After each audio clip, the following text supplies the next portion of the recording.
An urgent appeal to American administration. Please don't meet with Dictator Hasina. I'm addressing this urgent message to senior officials of the United States government. You are aware that the fascist and illegitimate Prime Minister of Bangladesh Sheikh Hasina is currently visiting your capital, Washington DC. We have learned that she has been frantically trying to meet with senior officials of the United States government. We also have heard that a certain government of our South Asia region is making efforts to help organize such a meeting. Today, the overwhelming majority of Bangladeshi population is looking forward to the United States to assist us in gaining our freedom from utterly fascist and brutal rule of Hasina and her murderous cohorts within the ruling Awami League party and Bangladesh civil administration, law enforcement and judiciary. Already, the imposition of sanctions against Hasina's killing squad, the Rapid Action Battalion and its commanders has created the positive effect of dramatic reduction in the number of extrajudicial killings and unlawful abductions. This US action has helped to create much needed political space for the opposition. More recently, visa restriction actions by America are having a salutary effect in terms of restraining those people in the ruling coterie from committing acts prejudicial to holding the upcoming parliamentary elections in a free, fair and participatory manner. People of Bangladesh from all walks of life are massively celebrating the US actions.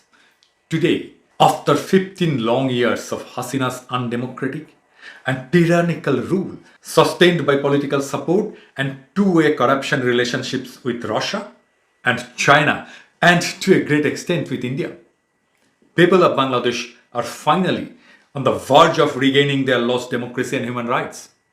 Thanks much to American action, our political struggle has reached a crucial stage. This is not the time for any senior official of America to meet with the Belgrade Prime Minister Hasina. Highly placed US officials have already seen her numerous times, including at the United Nations last week. Nothing good came out of these meetings. Instead, she and her supporters are now busy spewing unmitigated hatred against the United States because of the recent visa action.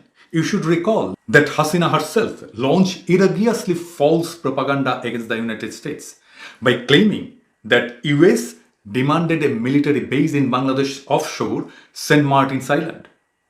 And her refusal to agree to this demand was the reason why the US wants her out. The US administration, including the State Department and the National Security, have categorically refuted Hasina's absurd claim.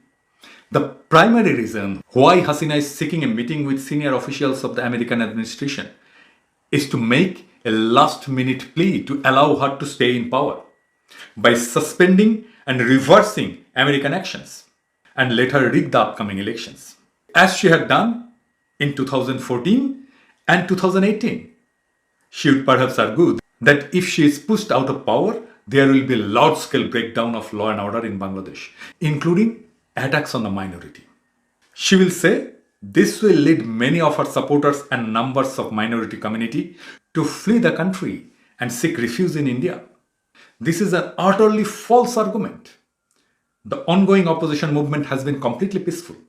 It is the ruling party hooligans who have been committing atrocities against opposition protesters in collusion with law enforcement and judiciary. Also, many investigative reports have found that it has been the ruling Awami League thugs who perpetrated repeated atrocities upon the minorities in Bangladesh. I can provide you hundreds of evidences in support of my claim. In fact, this is the fear among many in Bangladesh, that if Hasina loses power, she will unleash her goons to try to create a law and order situation. This is why the recent US visa action is both topical and timely. America should do more to prevent Hasina and her henchmen from creating such a situation. I should remind you how Hasina uses opportunities to meet with senior officials of the US in a corrupt way to advance her position. Recently at G20 summit, President Biden was courteous and generous enough to take a selfie with Hasina and her daughter. In no time, Hasina's ministers and party leaders proclaimed that she has made a deal with the US at the highest level. Even they marched on the streets with the large banner with the selfie printed boldly thereon. This had the intended effect of raising the morale of her partymen and deflating the enthusiasm of the opposition. It was only the recent visa action that reversed the situation.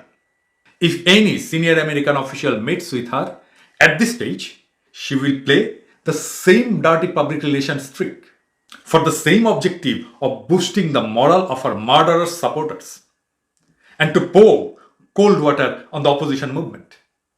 At a moment when the end of Hasina's fascist, undemocratic, and cruel rule is well within sight, and people of Bangladesh are thankfully acknowledging the most critical support America is giving to us in reclaiming our democracy and rights. The last thing you should do is to grant her an audience and thereby empower this brutal dictator to practice her filthy public relations. This is no time to see her.